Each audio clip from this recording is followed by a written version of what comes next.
Line में पानी कम आता है, उधर की लाइन में ये आपका टेबल जो मुझे समझ में आ रहा है, अगर ये चालू करा दिया है, बहुत परेशान बन जाता है। मतलब दिक्कत आपको समस्या हल हो जाए। ये ट्यूबवेल मेन बात है तो सबके समझते हैं। पानी पानी मेरा ख्याल है ये 12 दिन के हो गया है या ज़्यादा पहले अभी ज़्यादा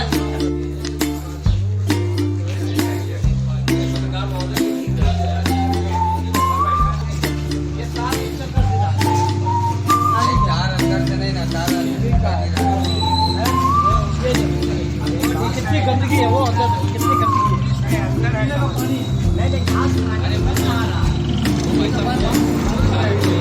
इसको अंदर से देखें, ये चीज़ है। गंदा पानी जब सूरज भरेगा तो उससे गंदा पानी सप्लाई नहीं जाएगा, इसीलिए इसको रोक दिया बनवाने।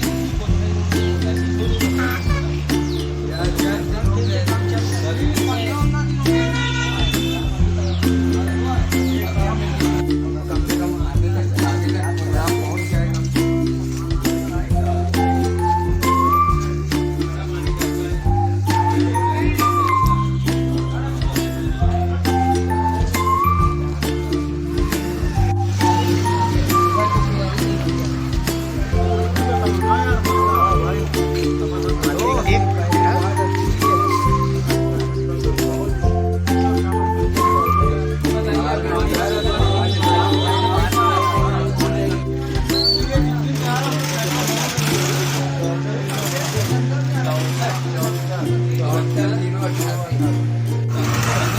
चार कदम आदमी बड़ा नहीं सकता। एक मिनट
मेन रोड, खाली बस रोड ही है। पानी अल्हम्दुलिल्लाह ठीक है। सीवर लाइन भी ठीक है आपकी, खाली रोड का मसला सिविल है। लाइन लेकिन जो नई वाली पड़ी वो अभी कनेक्शन हुआ नहीं। अच्छा, नया मतलब जो गंगा नमामि वाला जो है वो उसमें उसका भी कनेक्शन इधर लाइन बिछी हुई है उसकी। लाइन बिछी है, ये देखिए ऊपर यहाँ पे।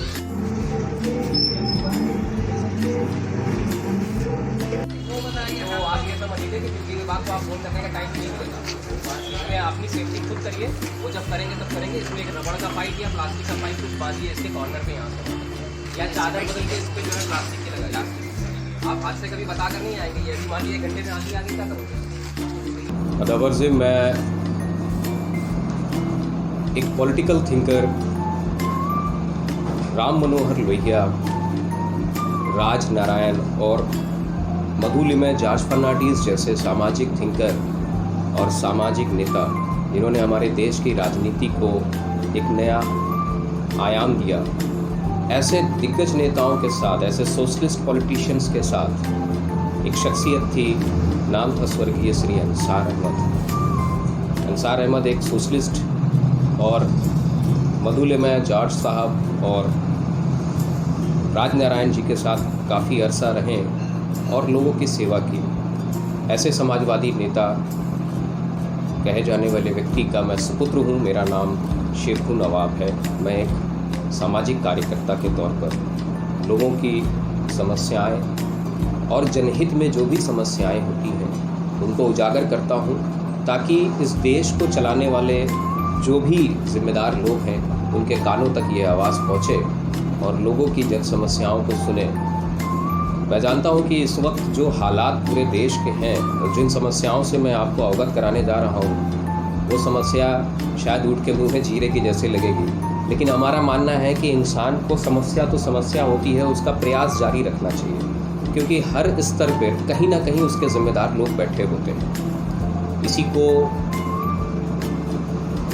ध्यान में रखते हुए, इसी ओर केंद्रित करते हुए मैं अपनी आवाज़, हमारा जो क्षेत्र है, मैं उत्तर प्रदेश के ज़िला प्रयागराज के करेली क्षेत्र से आपको अवगत कराना चाहता हूँ, जहाँ साल 2 साल 4 साल नहीं बल्कि पिछले 10 से 12 वर्षों से लोगों की जो समस्याएं हैं, जो बेसिक समस्या है, वो इतनी प्रबल हो चुकी है कि अब हमारे जैसे एक समाज सेवी को जब न यहाँ पर कोई MP, MLA और ना ही कोई सभासद अपनी जिम्मेदारियों को पूरी निष्पक्षता के साथ पूर्ण कर रहा है, तो ऐसे समय पर अब मुझे लगता है एक समाज सेवी के तौर पर मुझे खुद इस आवाज़, जो जनता की आवाज़ है या जो उनकी परेशानियां हैं, वो मैं जहां तक पहुंचा सकूं, मैं प्रयास रहेगा कि मैं पहुंचाऊं। और जो भी मेरी ये बातें सुन रहा है, जिसके भी कानों तक ये मेरी बातें जाएं, मैं आप लोगों से विनम्र हाथ जोड़कर निवेदन करता हूं कि इस क्षेत्र की जो भी समस्याएं हैं लोगों की,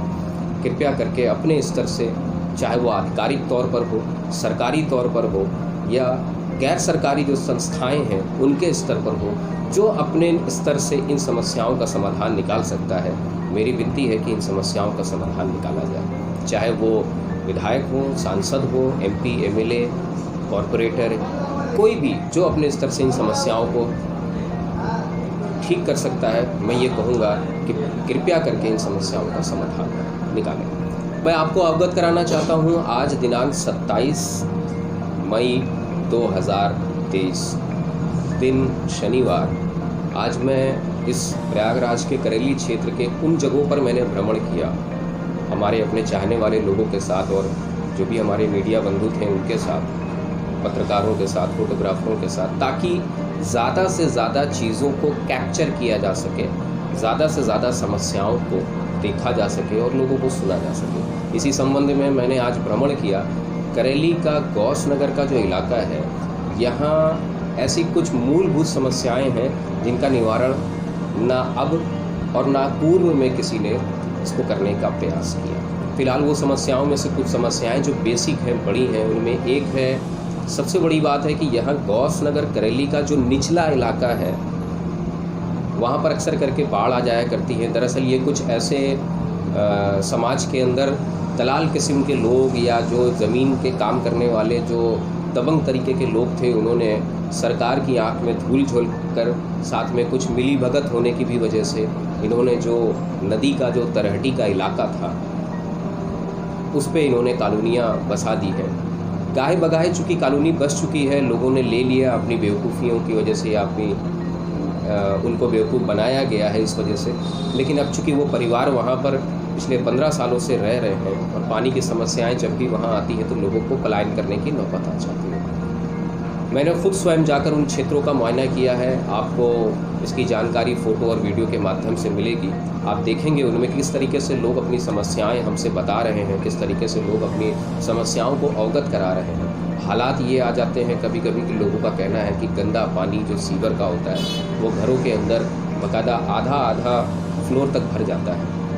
इसी तरीके से उन क्षेत्रों में पानी के अलावा, बाढ़ के अलावा समस्याएं जो है, वहाँ की कई पुलियाँ ऐसी हैं, कई ऐसे छोटे छोटे नाले हैं जो पूरी तरीके से ध्वस्त हो चुके हैं, उनकी कोई मरम्मत नहीं है, आज सालों से वैसे ही पड़े हुए हैं, कोई इनको पूछने वाला नहीं, कोई इनको देखने वाला। सड़कों की हालत तो ये हो गई है कि कहीं कहीं पर तो गिट्टी डालकर चले गए ड्रामर, या उसके ऊपर इंटरलॉकिंग नहीं है, लोग वैसी गंदगी में रह रहे हैं। मेरा एक सवाल है इस सरकार से, केंद्र हो या राज्य हो या नगरीय तौर पर हो, जो कोई भी है, मेरा सिर्फ इतना सवाल है कि एक तरफ तो हम बात करते हैं विकास की, और आप ज़रा मेरी इस पहल को एक बार देखें। क्या आपको लगता है कि इस विकास के दौर में जहाँ पे बड़ी बड़े कॉलोनियाँ, बड़े बड़े प्रोजेक्ट, ब्रिज, हाईवेज ये सब तैयार किए जा रहे हैं, मूलभूत सेवाओं से लोग वंचित हैं, छोटी छोटी जो चीज़ें हैं उनसे वंचित हैं।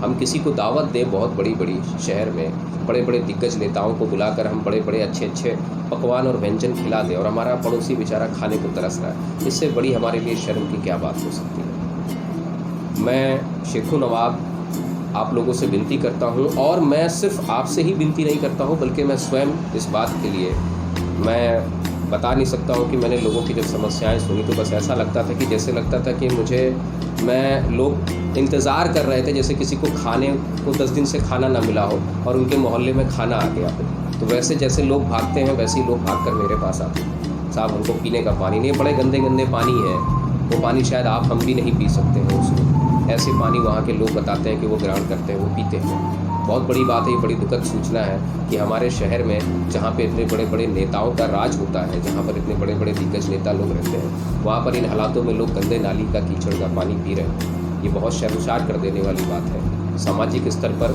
मैं शेखू नवाब पूरा प्रयास करूँगा अपने क्षेत्र के लोगों के लिए, और सिर्फ अपने क्षेत्र नहीं बल्कि मैं जिन भी क्षेत्रों में जाऊंगा वहाँ की जो भी जन समस्याएं होंगी लोगों की, मैं उन आवाज़ को उठाऊंगा। इसके लिए चाहे कोई मुझसे नाराज़ हो, तो चाहे मेरे साथ कोई भी किसी तरह की परेशानियां क्यों ना हो, मैं आधिकारिक तौर पर या व्यक्तिगत तौर पर जिस तरीके से भी मैं सक्षम हूँ, मैं लोगों की समस्याओं को ख़त्म करने का पूरा प्रयास करूँगा। चूँकि अभी मैंने बात की थी अपनी जन समस्याओं को लेकर, जो भी क्षेत्रीय समस्या थी, रोड है, पानी है, बिजली है, इस तरह की समस्याएँ जो भी हैं। आगे अब हमारा ये प्रयास होगा कि जो लोगों की समस्याएं मैंने सुनी हैं, वो लोगों ने मुझे अवगत कराया है, उन समस्याओं को मैं ऑन प्रायोरिटी पर, उच्च स्तर पर मैं उनकी समस्याओं को लेकर जाऊंगा, और जो भी आधिकारिक तौर पर और सरकारी संस्थाएं हैं, ऑर्गेनाइजेशन हैं, मैं इन सभी को इसके बारे में अपडेट कराऊंगा और प्रयास करूंगा कि जल्द से जल्द इनकी जो भी समस्याएं हों उनको दूर कराया जाए। और इसके साथ इतना ही नहीं, अगर किसी भी तरीके से क्षेत्रों की जो समस्याएं हैं इनका जो समाधान है वह ऐसा भी नहीं है कि वहाँ पर कोई लीपापोती होगी, बल्कि मैं पूरा प्रयास करूँगा कि जो समाधान इनका निकले वो पूरी तरीके से औपचारिक और उनकी संतुष्टि से भरा हुआ हो। धन्यवाद। आगे मैं इन्हीं प्रयासों को जारी रखूँगा और लोगों की समस्याओं के लिए अपना तन मन धन से लोगों के लिए मैं प्रयास करता रहूँगा। Thank you.